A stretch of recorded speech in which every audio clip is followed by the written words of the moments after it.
I just got home from work. Thanksgiving is tomorrow. It is time to bake. I like to try and make a dessert. Last year I made this delicious, oh my gosh, like chocolate molasses orange concoction of a cake with like a ganache on top. So delicious. I have to try and top that. I think I did a video on that. I will link it down below in the description. This year I saw a cake on TV. It's from Molly Yeh. It looked so delicious. It sounded delicious, so I'm gonna try to make it. It's her chocolate mousse cake or something. It's chocolate cake, and in the layers it has marzipan and raspberry jelly. So I'm into it. I'm gonna bake the cakes tonight so that way tomorrow all I have to do is assemble. We are a lunch Thanksgiving family, so I don't have a lot of time in the morning to bake, wait for cakes to cool, and assemble, so that's the plan. My oven is preheating to 350 Fahrenheit.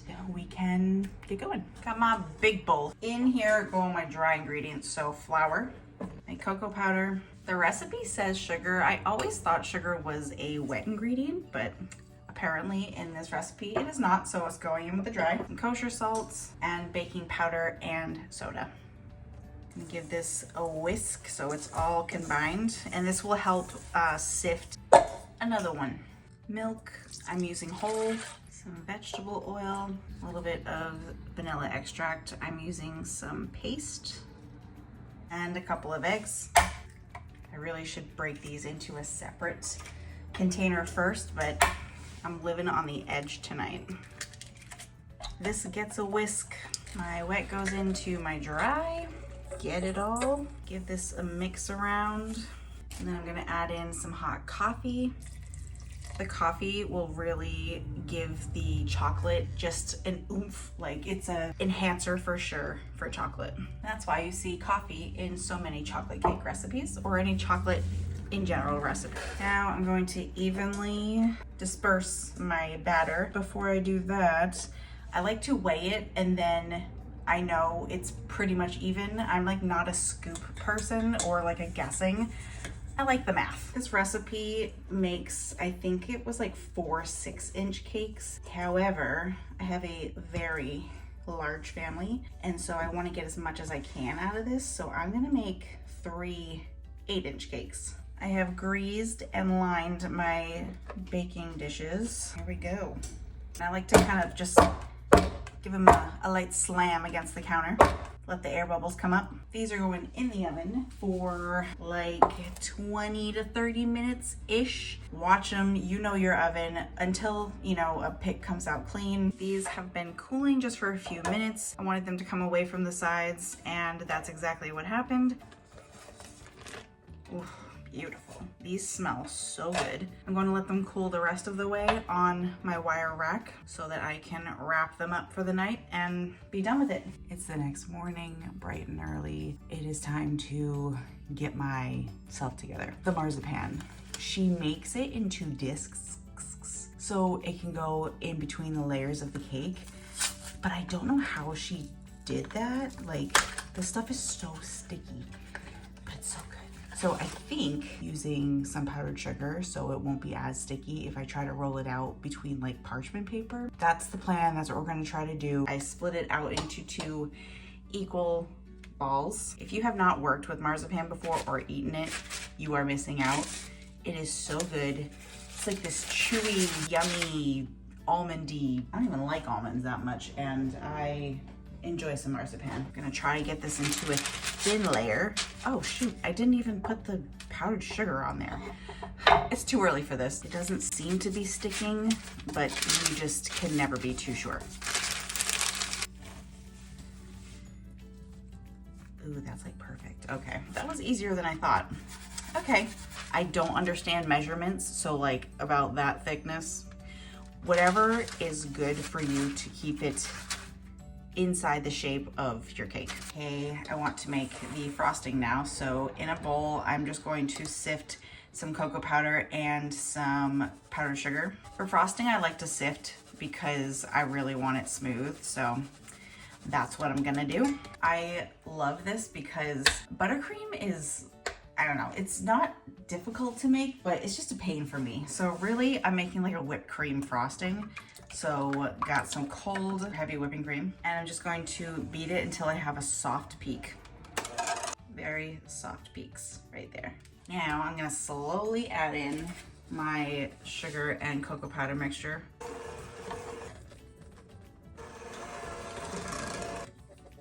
With the last inclusion of it, I'm going to add the tiniest bit of almond extract. This stuff is so strong, so you want to be very careful with it.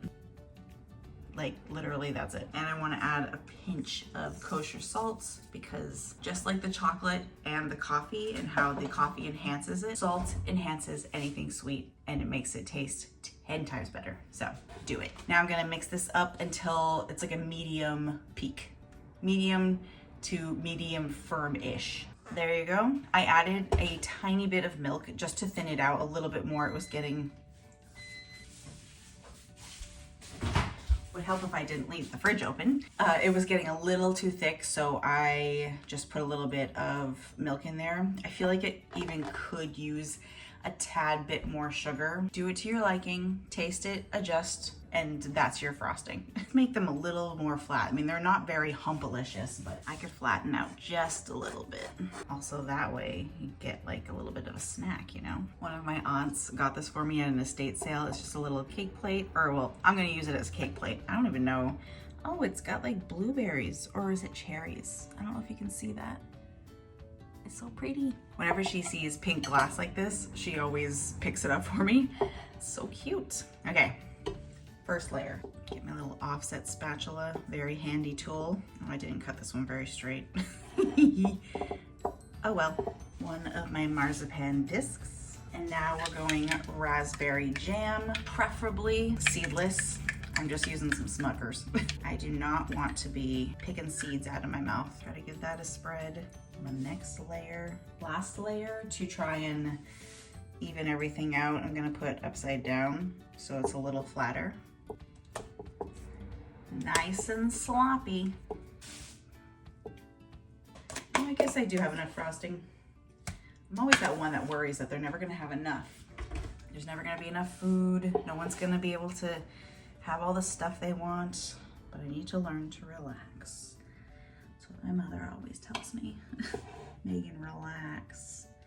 It'll be fine. Welcome to my TED Talk.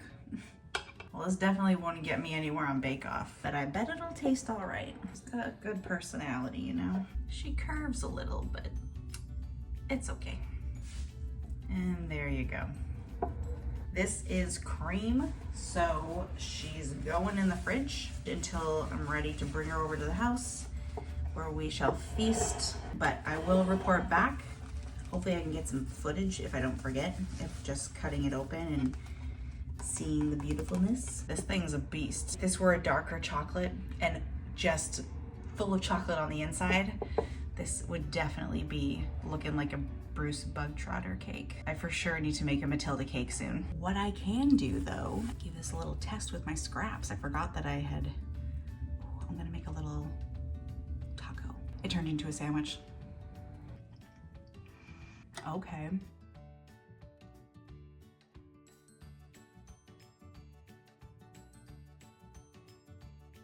It's not a made galette. that? I did. That much space you have to be. I got these. There's a lady down there. She has blueberry trees.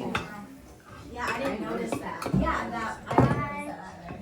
Hi, so. It's because it was hidden. It is much later now. I got home a few hours ago and completely forgot to update you on the cake situation. It was delicious and I am not a cake person and I would eat that again. Yes, I would. It went over well. I was worried about cutting it, that it would like slip all around, but it was fine. But it was good. We had a lot of desserts, so I do have some leftovers, but that's okay.